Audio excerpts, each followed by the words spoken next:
Hi all, ഇന്ന് നമ്മൾ കാണാൻ പോകുന്ന ടോപ്പിക്ക് ക്ലാസിഫിക്കേഷൻ ഓഫ് ഡിസീസ് ആണ്. അതായത് അസുഖങ്ങളെ നമുക്ക് പലതരത്തിൽ തരംതിരിക്കാൻ പറ്റും. അപ്പൊ അതിനെക്കുറിച്ചാണ് നമ്മൾ കാണുന്നത്. ഇപ്പൊ അസുഖങ്ങളെ കുറിച്ചൊക്കെ നിങ്ങൾ അറിഞ്ഞിരിക്കണം. ഏതൊക്കെ അസുഖങ്ങളാണ്, എങ്ങനെയൊക്കെയാണ് പകരുന്നത്, അതിനെക്കുറിച്ചൊക്കെ ഡീറ്റെയിൽ ആയിട്ട് ഈ ദിവസങ്ങളിൽ നമ്മൾ കാണും. അപ്പൊ നമുക്ക് കുറച്ച് ഇമ്പോർട്ടൻ്റ് ആണ്. കാരണം നമ്മൾ ഹോസ്പിറ്റലിൽ വർക്ക് ചെയ്യുമ്പം ഏതൊക്കെ അസുഖങ്ങൾ എങ്ങനെയൊക്കെയാണ് പകരുന്നത് നമ്മൾ അറിഞ്ഞിരിക്കണമല്ലോ. ഏത് വഴിയാണ്, വായുവിൽ കൂടിയാണോ അതോ വെള്ളത്തിൽ കൂടിയാണോ, അങ്ങനെയുള്ള കാര്യങ്ങളെക്കുറിച്ചാണ് നമ്മൾ പഠിക്കാൻ പോകുന്നത്. അപ്പൊ അത് നിങ്ങൾ നോട്ടിൽ എഴുതി വെക്കണം. ഇപ്പൊ ഡിസീസസ് അല്ലെങ്കിൽ അസുഖം എന്ന് പറഞ്ഞാൽ എന്തായിരിക്കും? ഒരു മനുഷ്യന്റെ ശരീരത്തെ നെഗറ്റീവ്ലി അഫക്ട് ചെയ്യുന്ന ഒരു സംഭവം. അപ്പൊ അത് ഒന്നെങ്കിൽ അത് പാത്തോജൻസ്, അതായത് പാത്തോജൻസ് എന്ന് പറഞ്ഞാൽ വൈറസ് പോലുള്ള എക്സ്റ്റേണൽ ഫാക്ടർ ആകാം. പിന്നെ അത് നമ്മുടെ ശരീരത്തെ ഇന്റേണൽ ഫംഗ്ഷനെയാണ് നമ്മളെ ബാധിക്കുന്നത്.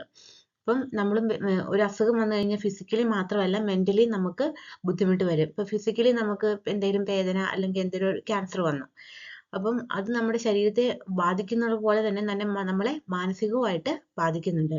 അപ്പോൾ ഒരു പേഴ്സന്റെ മാനസികവും ശാരീരികവുമായ കാര്യത്തെയാണ് ഈ അസുഖം വന്ന് അഫക്റ്റ് ചെയ്യുന്നത്. അപ്പൊ നെഗറ്റീവ്ലി ആണ് ശരീരം ഈ അസുഖം അഫക്റ്റ് ചെയ്യുന്നത്. അപ്പൊ നമ്മൾ അസുഖത്തെ തരംതിരിക്കുവാണ്. Classification of diseases. അപ്പൊ ഇവിടെ പറഞ്ഞിരിക്കുന്ന ഡിസീസ് നമ്മൾ 4 ആയിട്ട് തരംതിരിക്കുവാണ്. Based on causative agents. Causative agents എന്ന് പറഞ്ഞാൽ എന്ത് ഒരു കാരണം ഉണ്ടല്ലോ, ആ ഏതോ ഒരു കാരണം കൊണ്ട്. പിന്നെ വരുന്നത് based on type of medium. ചില മീഡിയത്തിൽ കൂടിയാണ് നമുക്ക് ഈ അസുഖം വരുന്നത്. എയർ, പിന്നെ വെള്ളം, അങ്ങനെ.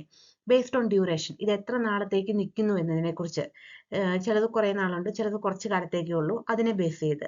പിന്നെ ഉള്ളത് based on cause of disease, ചില കാരണങ്ങൾ കൊണ്ട് ഈ അസുഖം വരാൻ ചില കാരണമുണ്ട്, അപ്പൊ അതിനെ ബേസ് ചെയ്ത്. അങ്ങനെയാണ് നമ്മൾ 4 ആയിട്ട് തരംതിരിക്കുന്നത്.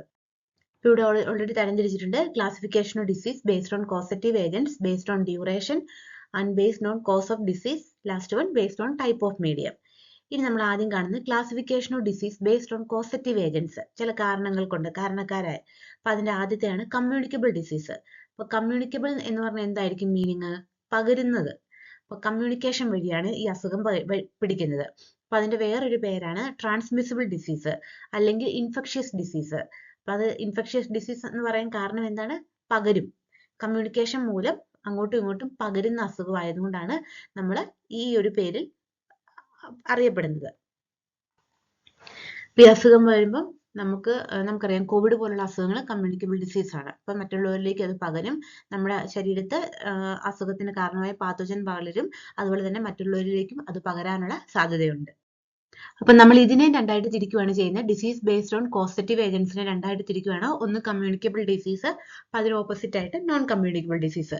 അപ്പൊ കമ്മ്യൂണിക്കബിൾ ഡിസീസ് എന്ന് പറഞ്ഞാൽ എന്താണ്? പകരുന്ന അസുഖങ്ങൾ. നോൺ കമ്മ്യൂണിക്കബിൾ എന്ന് പറഞ്ഞാൽ പകരില്ലാത്ത അസുഖങ്ങളാണ്. അപ്പൊ കമ്മ്യൂണിക്കബിൾ ഡിസീസിനെ എക്സാമ്പിൾ ആയിട്ട് പറയുവാണെങ്കിൽ ട്യൂബർകുലോസിസ്, അതായത് ടി ബി പകരുന്ന അസുഖങ്ങളാണ്, നിങ്ങൾക്ക് എല്ലാവർക്കും അറിയാം. അതുപോലെ തന്നെ എയ്ഡ്സ് അല്ലെങ്കിൽ HIV, ഇത് പകരുന്ന അസുഖങ്ങളാണ്. പിന്നെ ടൈഫോയിഡ്, ഒരു പനിയാണ്, അത് നിങ്ങൾ കേട്ടിട്ടുണ്ട്. അപ്പൊ ടൈഫോയിഡ് പകരുന്നതാണ്. കോളറ വെള്ളത്തിൽ കൂടെ പകരുന്ന ഒരു അസുഖമാണ്. കോളറയും പകരുന്നതാണ്. മലേറിയ കൊതുക് മൂലം പകരുന്നതാണ്. അപ്പൊ കൊതുക് ഒരു മനുഷ്യനെ കടിച്ചിട്ട് മറ്റൊന്നിലേക്ക് പകർത്താനുള്ള സാധ്യതയുണ്ട്. അപ്പൊ ഇതൊക്കെയാണ് കമ്മ്യൂണിക്കബിൾ ഡിസീസിന് എക്സാമ്പിൾ ആയിട്ട് വരുന്നത്. ഇനി cause of communicable disease. Communicable ഡിസീസിന് കാരണം, അതായത് കാരണം നമ്മൾ ഓൾറെഡി പറഞ്ഞു. ഒന്നെങ്കിൽ കൊതുക്, അല്ലെങ്കിൽ കോളറ ഒക്കെ വരാൻ കാരണം വെള്ളത്തിലൊക്കെ അഴുക്ക് പകർന്നിട്ട് അത് മറ്റുള്ളവരിലേക്ക് അത് കുടിക്കുന്നത് മൂലമാണ് പകരുന്നത്. അപ്പോൾ ഒരു ഇൻഫെക്ഷ്യസ് ഏജന്റ് ഉണ്ട്, അതായത് നമ്മൾ അതിനെ വെക്ടർ എന്നാണ് പറയുന്നത്. പാത്തോജൻ ഇല്ലേ, അതായത് വൈറസ് പോലുള്ള ഇത്, അതിനെയാണ് നമ്മൾ അങ്ങനെ പറയുന്നത്. അത് ഒരാളിൽ നിന്ന് മറ്റൊരാളിലേക്ക് പകരുവാണ് ചെയ്യുന്നത്. പിന്നെ ഈ ഇൻഫെക്റ്റിംഗ് ഏജന്റ് എന്ന് പറയുന്നത്, ഇത് പകരുന്നതിന് കാരണമായ ഏജന്റ്, അതിന് പറയുന്ന പേരാണ് ഒന്നെങ്കിൽ ബാക്ടീരിയ ആയിരിക്കും, അല്ലെങ്കിൽ വൈറസ് ആയിരിക്കും, അല്ലെങ്കിൽ വേംസ്, ചില വിരകളുണ്ടല്ലോ, അങ്ങനത്തെ വിരകള്, പിന്നെ ഫംഗൽ ഇൻഫെക്ഷൻസ് ഒക്കെ ഉണ്ട്, പിന്നെ പ്രോട്ടോസോവൻസ്. അപ്പൊ ഇതാണ് ഇൻഫെക്റ്റിംഗ് ഏജന്റ്. ഇൻഫെക്ഷന് കാരണമാകുന്ന ആൾക്കാര് ഇതാണ്. ഇനി നമുക്ക് ഇതിന് എങ്ങനെ പ്രിക്കോഷൻസ് എന്നാൽ മുൻകരുതലുകൾ എങ്ങനെ എടുക്കാമെന്ന് ചോദിച്ചാൽ, നമുക്ക് എല്ലാവർക്കും അറിയാം, wear mask whenever needed. Mask ധരിക്കണം, നമുക്ക് ആവശ്യാനുസരണം നമ്മൾ മാസ്ക് ധരിക്കണം. ഇപ്പൊ നമുക്കറിയാം കോവിഡ് വീണ്ടും കൂടിക്കൊണ്ടിരിക്കുകയാണ്. അപ്പം മസ്റ്റ് ആയിട്ട് നമ്മൾ മാസ്ക് വെച്ചേ പറ്റത്തുള്ളൂ. പിന്നെ wash your hands every time. നമ്മുടെ കൈ മിക്കപ്പോഴും നമ്മൾ പേഷ്യന്റിനെ തൊടാൻ പോകുമ്പോഴും, പേഷ്യന്റിനെ തൊട്ടിട്ട് വരുമ്പോഴും, അല്ല എന്തെങ്കിലും നമ്മൾ ചെയ്യാൻ വേണ്ടി പോകുമ്പോഴും, പുറത്ത് പോയിട്ട് വരുമ്പോഴും എല്ലാം നമ്മുടെ കൈ നമ്മളെപ്പോഴും സോപ്പ് ഉപയോഗിച്ച് കഴുകണം. Avoid sharing one's belongings. നമ്മൾ മറ്റുള്ളവരുടെ സാധനങ്ങൾ ഷെയർ ചെയ്യുന്നത് നമ്മൾ ഒഴിവാക്കണം. കാരണം അങ്ങനെയാണല്ലോ പകരാനുള്ള സാധ്യതയുള്ളത് കമ്മ്യൂണിക്കബിൾ ഡിസീസ്. അപ്പം അത് മാക്സിമം നമ്മൾ ഒഴിവാക്കണം. Stay away from the person who is infected with any disease. പിന്നെ അത് നിങ്ങൾക്ക് എല്ലാവർക്കും അറിയാമായിരിക്കുമല്ലോ, നമുക്കിപ്പോൾ അസുഖം ഉണ്ടെന്ന് അറിയാം. അപ്പം അവരുമായിട്ട് മാക്സിമം നമ്മൾ കോണ്ടാക്ട് ചെലുത്താതിരിക്കാൻ നോക്കുക, സമ്പർക്കം ഒഴിവാക്കുക. അപ്പം അതാണ് നമുക്ക് ചെയ്യാൻ പറ്റുന്ന പ്രിക്കോഷൻസ് എന്ന് പറയുന്നത്. ഇനി നമ്മൾ കാണുന്നത് നോൺ കമ്മ്യൂണിക്കബിൾ ഡിസീസ്, അതായത് പകരില്ലാത്ത അസുഖത്തിനാണ് നമ്മൾ നോൺ കമ്മ്യൂണിക്കബിൾ ഡിസീസ് എന്ന് പറയുന്നത്. അപ്പൊ ഇത് ഒരു മനുഷ്യരിൽ നിന്ന് മറ്റൊരു മനുഷ്യരിലേക്ക് ഡയറക്റ്റ് കോണ്ടാക്ട് വഴി ഒരിക്കലും പകരില്ല. അപ്പൊ അങ്ങനത്തെ അസുഖമാണ് ക്യാൻസർ. ക്യാൻസർ പകരുന്ന അസുഖമല്ല. അതുപോലെ തന്നെ റിക്കറ്റ്സ്, അത് ഈ ഓരോ വൈറ്റമിൻസിന്റെ ഡെഫിഷ്യൻസി മൂലം ഉണ്ടാകുന്നതാണ് റിക്കറ്റ്സ്. അലർജീസ്, അത് നമുക്കറിയാം, ചില അലർജി, പൊടിയൊക്കെ അലർജി വരുന്നത്, അത് ഒരിക്കലും പകരില്ല. Kwashiorkor, diabetes, heart disease. ക്വാഷിയോർക്കറും ഒരു വൈറ്റമിൻ ഡെഫിഷ്യൻസിയാണ്. ഡയബറ്റീസ് ഷുഗർ പ്രോബ്ലം, നിങ്ങൾക്ക് എല്ലാവർക്കും അറിയാം, അതും പകരുന്നതല്ല. ഹാർട്ടിനുണ്ടാകുന്ന പ്രോബ്ലംസ്, അതും പകരില്ലാത്ത അസുഖങ്ങളാണ്. അപ്പൊ ഇതാണ് പകരില്ലാത്ത അസുഖത്തിന് എക്സാമ്പിൾസ്. ഇനി cause of non communicable disease, ഈ പകരില്ലാത്ത അസുഖത്തിന്റെ കാരണം എന്താണെന്ന് ചോദിച്ചാൽ അലർജി വരുന്ന ചില അലർജൻസ് കൊണ്ടാണ്. പിന്നെ നമുക്കറിയാം റിക്കറ്റ്സ്, ക്വാഷിയോർക്കർ അങ്ങനെയുള്ളതൊക്കെ ചില വൈറ്റമിൻ ഡെഫിഷ്യൻസിയാണ്. മാൽ ന്യൂട്രീഷൻ നമ്മൾ പറയും, ന്യൂട്രീഷന്റെ അളവ് കുറയുന്നത് കൊണ്ട്. അല്ലെങ്കിൽ ക്യാൻസർ വരുന്ന എന്താണ്, സെൽസിലുള്ള അബ്നോർമാലിറ്റീസ് ആണ്. ഒന്നെങ്കിൽ സെൽസ് ഒത്തിരി കണ്ടമാനം ക്രമാതീതമായി വർദ്ധിക്കുന്ന അവസ്ഥയാണ് ക്യാൻസർ എന്ന് പറയുന്നത്. പിന്നെ നമ്മൾ പറഞ്ഞു ഹാർട്ട് ഡിസീസ് അല്ലെങ്കിൽ ഡയബറ്റീസ്, അത് നമ്മുടെ ലൈഫ് സ്റ്റൈലിന്റെ ചേഞ്ചസ് കൊണ്ടാണ്. ഇപ്പൊ നമ്മൾ ഒരുപാട് സാധനങ്ങൾ പുറത്തുനിന്ന് ഫാസ്റ്റ് ഫുഡ് ഒക്കെ കഴിക്കും, അല്ലെ ഷുഗർ ഒക്കെ കൂടാനുള്ള സാധ്യത, ഷുഗർ ഒരുപാട് ഫുഡിൽ നമ്മൾ ഉൾപ്പെടുത്തുമ്പോഴാണ് ഷുഗർ ഒക്കെ പിടിക്കാനുള്ള സാധ്യത വരുന്നത്. അപ്പൊ അത് നമ്മുടെ ലൈഫ് സ്റ്റൈൽ ചേഞ്ച് ചെയ്തുകൊണ്ടാണ്. അപ്പൊ ഇതൊക്കെയാണ്. പിന്നെ അതുപോലെ തന്നെ നമ്മൾ മെറ്റബോളിക്കിന്റെ പ്രശ്നങ്ങൾ, മെറ്റബോളിസം, ചില ഡെഫിഷ്യൻസികൾ, ഇതൊക്കെ വേറെ കുറച്ച് കാരണങ്ങളാണ്. അപ്പൊ ഇതൊരിക്കലും സ്പ്രെഡ് ചെയ്യത്തില്ല മറ്റുള്ളവരിലേക്ക്. അപ്പൊ ഇത് നമുക്ക് എങ്ങനെ പ്രിവെന്റ് ചെയ്യാന്ന് ചോദിച്ചാൽ, പ്രിക്കോഷൻസ്, മുൻകരുതലുകൾ എന്തൊക്കെയാണ് എടുക്കേണ്ടതെന്ന് ചോദിച്ചാൽ, നമ്മൾ ഇങ്ങനെയുള്ള അസുഖങ്ങളൊക്കെ വരാതിരിക്കാൻ വേണ്ടി ഡെയിലി ഒരു ചെക്കപ്പിന്, ഡെയിലി അല്ല റെഗുലർ ആയിട്ട് ഒരു 6 മന്ത് കൂടുമ്പോൾ അല്ല 1 ഇയർ കൂടുമ്പോൾ നമ്മളൊരു ബോഡി ചെക്കപ്പ് നടത്തണം. പിന്നെ പ്രോപ്പർ ആയിട്ടുള്ള ഡയറ്റ് മെയിൻറ്റെയിൻ ചെയ്യണം. പിന്നെ റെഗുലർ ആയിട്ട് നമ്മൾ നന്നായിട്ട് എക്സസൈസ് ചെയ്യാൻ വേണ്ടി ശ്രദ്ധിക്കണം. അറ്റ്ലീസ്റ്റ് ഒരു 30 മിനിറ്റ്സ് നടക്കുക, അല്ലെങ്കിൽ വേറെ എന്തെങ്കിലുമൊക്കെ ചെയ്യുക. പിന്നെ have proper sleep and rest, അത് ഏറ്റവും അഡിക്വേറ്റ് ആയിട്ടുള്ള കാര്യമാണ്, റെസ്റ്റും അതുപോലെ തന്നെ ഉറക്കവും. ഇനി അടുത്തതെന്ന് പറയുന്നത് classification of disease based on duration, എത്ര നാളത്തേന് ഇത് നിൽക്കും എന്ന് ബേസ് ചെയ്ത്. അത് നമ്മൾ രണ്ടായിട്ട് തരംതിരിക്കുകയാണ്, acute disease and chronic disease. Acute disease എന്ന് പറഞ്ഞാൽ പെട്ടെന്ന് വന്നിട്ട് പെട്ടെന്ന് പോകും, അതായത് റാപ്പിഡ് ഓൺസെറ്റ് ആണ്, പെട്ടെന്ന് വരും, എന്നിട്ട് കുറച്ച് നാളത്തേനെ കാണത്തുള്ളൂ, എന്നിട്ട് പെട്ടെന്ന് പോകും. The appearance of symptoms for these disease is sudden, the duration is short, a few days to few weeks or 2.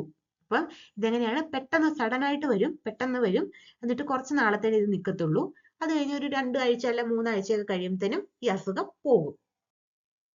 അപ്പൊ ഈ അസുഖം അക്യൂട്ട് ഡിസീസ് എങ്ങനെ ഉണ്ടാകുന്നത്, പെട്ടെന്ന് എന്തെങ്കിലും ഒരു മുറിവൊക്കെ ഉണ്ടാവുകയാണ്. അപ്പൊ ആ മുറിവിനെ പ്രതിരോധിക്കാൻ നമുക്കറിയാം ചെറിയ പനിയൊക്കെ ശരീരത്ത് വരും, അല്ലെങ്കിൽ എന്തെങ്കിലും കൈ ഒടിയുന്നത്, പിന്നെ നമുക്ക് തൊണ്ടവേദന വരുന്നത്, ഫ്ലൂ ഒക്കെ ഇല്ലേ, പനി, അല്ല ആസ്മ, പിന്നെ ഹാർട്ട് ബേൺ, നെഞ്ചരിച്ചില്, ഇതൊക്കെ വരുമ്പോഴാണ് നമുക്ക് ഇതിനെയൊക്കെയാണ് നമ്മൾ അക്യൂട്ട് ഡിസീസ് എന്ന് പറയുന്നത്. ഇനി നെക്സ്റ്റ് വരുന്ന ക്രോണിക് ഡിസീസ്. ക്രോണിക് ഡിസീസ് എന്ന് പറഞ്ഞാൽ കുറച്ച് നാളത്തേന് ഈ അസുഖം നിൽക്കും, ലോങ് ലാസ്റ്റിംഗ് ആണ്. അപ്പം നമ്മുടെ ഹെൽത്തിനെ നെഗറ്റീവായിട്ട് നന്നായിട്ട് ബാധിക്കും, കുറച്ച് മാസങ്ങൾ അല്ലെങ്കിൽ വർഷങ്ങൾ നിൽക്കാനുള്ള സാധ്യതയുണ്ട്. അപ്പോൾ ഇത് appearance of symptoms develop gradually out of habitual diet. അപ്പോൾ ഇതെങ്ങനെ ഉണ്ടാകുന്ന വെച്ചാൽ നമ്മുടെ ഫുഡിന്റെ ചില പ്രശ്നങ്ങൾ കൊണ്ടൊക്കെ ആകാം. ഇപ്പം ക്യാൻസർ പോലുള്ള അസുഖങ്ങളാണ് ക്രോണിക് ഡിസീസ് ആയിട്ട് വരുന്നത്. അപ്പോൾ ഒന്നെങ്കിൽ ഫുഡിന്റെ പ്രശ്നം, അല്ലെങ്കിൽ വേറെ എന്തെങ്കിലും കാരണങ്ങളായിരിക്കും. അപ്പൊ അതാണ് നമ്മൾ ക്രോണിക് ഡിസീസ് എന്ന് പറയുന്നത്. അതായത് കുറച്ച് നാളത്തേന് ഈ അസുഖം നിൽക്കും, പെട്ടെന്ന് പോകത്തില്ല. നമ്മൾ പെട്ടെന്ന് ഈ അസുഖം ഉണ്ടെന്ന് നമ്മൾ അറിയത്തുമില്ല. നമ്മൾ എന്തെങ്കിലും ചെക്കപ്പിനൊക്കെ പോകുമ്പോഴായിരിക്കും നമുക്കൊരു സംശയം തോന്നി നമ്മൾ ചെക്ക് ചെയ്യുമ്പോഴായിരിക്കും ഈ അസുഖം ഉണ്ടെന്ന് നമ്മൾ ചിലപ്പോൾ അറിയുന്നത്. അപ്പൊ ഈ അസുഖത്തിന്റെ ഡ്യൂറേഷൻ എന്ന് പറയുന്നത് എത്ര നാളത്തേന് നിൽക്കുന്നതെന്ന് ചോദിച്ചാൽ usually 6 weeks or more than months or years. ചിലപ്പോൾ 6 ആഴ്ച അല്ലെങ്കിൽ മാസങ്ങൾ അല്ലെ വർഷം എടുക്കാറുണ്ട്. അപ്പൊ ഇതിന് എക്സാമ്പിൾ ആണ് മെയിൻ ആയിട്ട് ക്യാൻസർ പോലുള്ള അസുഖങ്ങൾ വരുന്നത്. ഇനി classification of disease based on cause of disease, അല്ലെങ്കിൽ വേറെ ചില ഫാക്ടേഴ്സ്.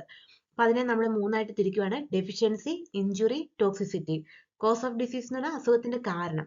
അസുഖത്തിന്റെ കാരണം ഒന്നെങ്കിൽ ചില കുറവുകൾ മൂലം, അല്ലെങ്കിൽ എന്തെങ്കിലും മുറിവുകൾ ഉണ്ടാകുന്നത്, അല്ലെങ്കിൽ പോയിസൺ ഒക്കെ പോലെ അങ്ങനെ ടോക്സിസിറ്റി ഉണ്ടാകുന്നതാണ് കാരണങ്ങൾ.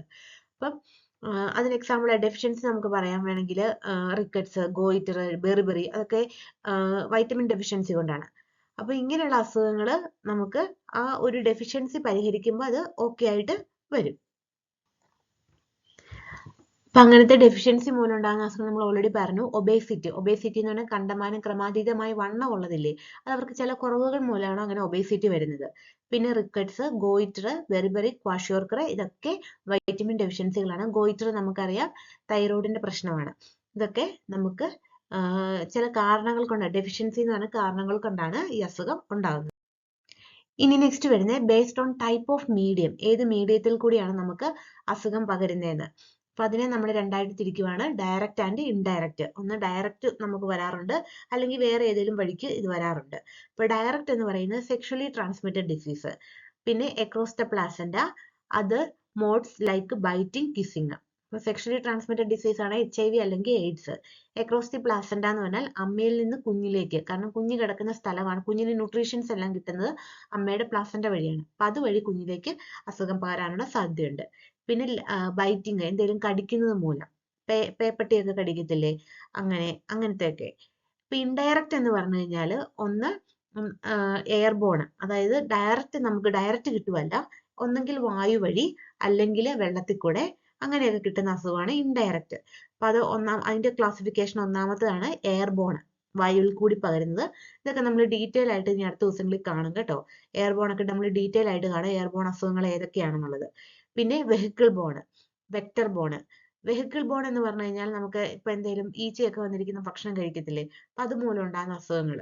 വെക്ടർ ബോൺ എന്ന് പറഞ്ഞു കഴിഞ്ഞാൽ എന്തെങ്കിലും കടിച്ചിട്ട്, കൊതുകൊക്കെ കടിക്കത്തില്ലേ, എട്ടുകാലിയൊക്കെ കടിക്കത്തില്ലേ, അപ്പൊ അതൊക്കെ കടിച്ചിട്ടുണ്ടാകുന്ന അസുഖങ്ങളാണ് വെക്ടർ ബോൺ എന്ന് പറയുന്നത്. അപ്പൊ ഇത് നമ്മൾ ഡീറ്റെയിൽ ആയിട്ട് നമ്മൾ ഇനി അടുത്ത ദിവസം തുടങ്ങി കാണും. അപ്പൊ ഇത്രേ ഉള്ളൂ ഇന്നത്തെ ക്ലാസ്.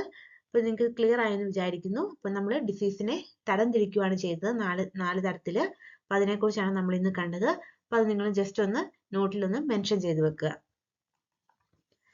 ഓക്കെ, അപ്പൊ അടുത്ത സെക്ഷൻ നമുക്ക് അടുത്ത ദിവസം കാണാം. Thank you all.